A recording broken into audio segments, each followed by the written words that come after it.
Hello, my question is for people who secretly can't stand their partner's clean body odor and saliva. I'm wondering if there are successful families and healthy children from such partnerships.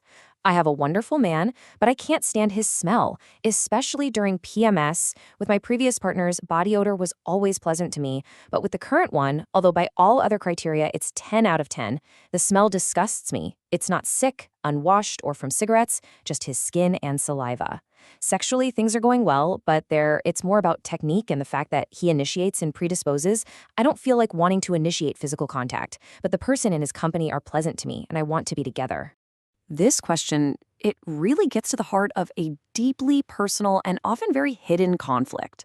It's that feeling when your brain says yes, but your body is screaming no. It's when your logical mind, which sees all the wonderful qualities in a partner, is completely at odds with a primal, gut-level response. So let's explore the why behind this incredible internal tug-of-war. First things first, it is so important to just validate this experience. If this is something you're feeling, please know it's not some trivial thing you should just brush off. A physical aversion like this points to a really profound disconnect that deserves some serious and compassionate attention.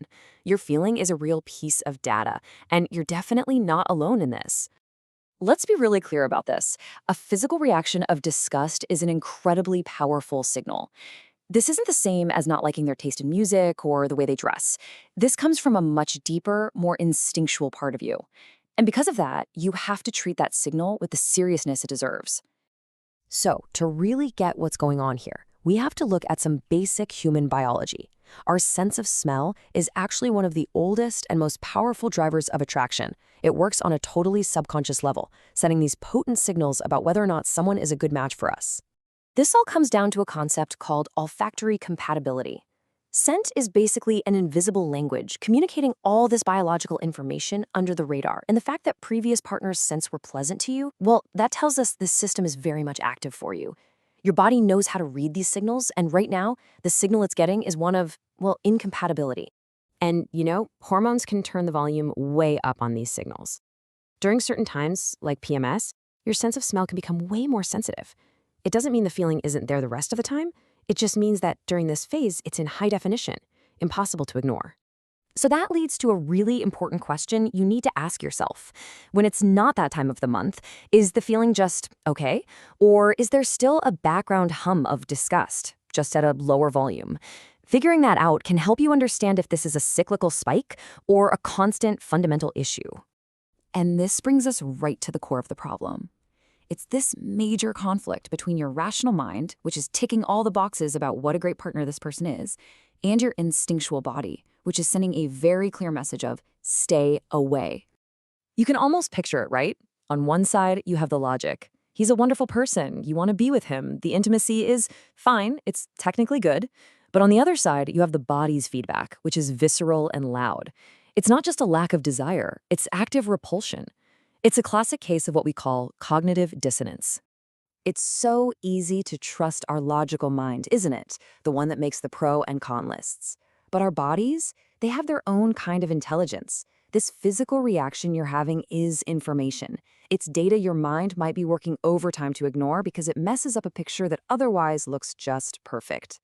Okay, to get some more clarity here, it can be incredibly helpful to untangle the different threads of a relationship.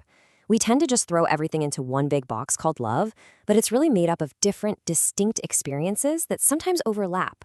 Let's break it down. It is absolutely possible to genuinely like a person, to enjoy their company and their personality, and you can also love them, feel that deep affection and commitment. But desire? That's a whole other thing. That's the raw, physical, instinctual pull. It sounds like in this situation, liking and loving are there, but desire? Well, that's the piece that's missing or even reversed. Now, let's get right back to the original question. Can families actually thrive like this? And the answer is yes, it's possible. But, and this is a really big but, there is a huge difference between a partner's scent being kind of neutral or just not your favorite versus it being actively repulsive.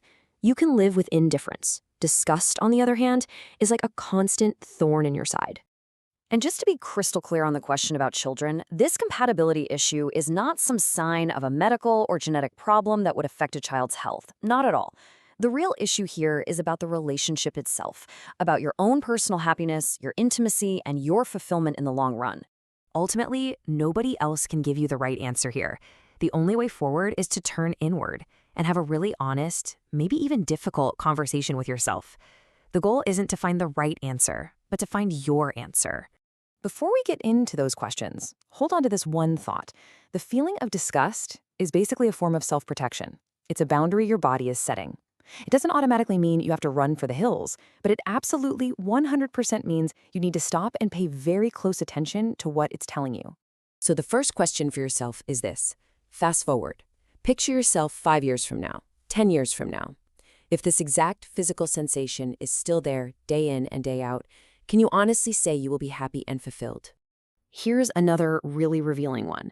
Right now, physical intimacy might be happening because your partner initiates it. But imagine if they stopped. Would your own unprompted desire ever bubble up and make you want to start it? Or would there just be nothing? And finally, this question gets right to the core of it all. Be brutally honest with yourself.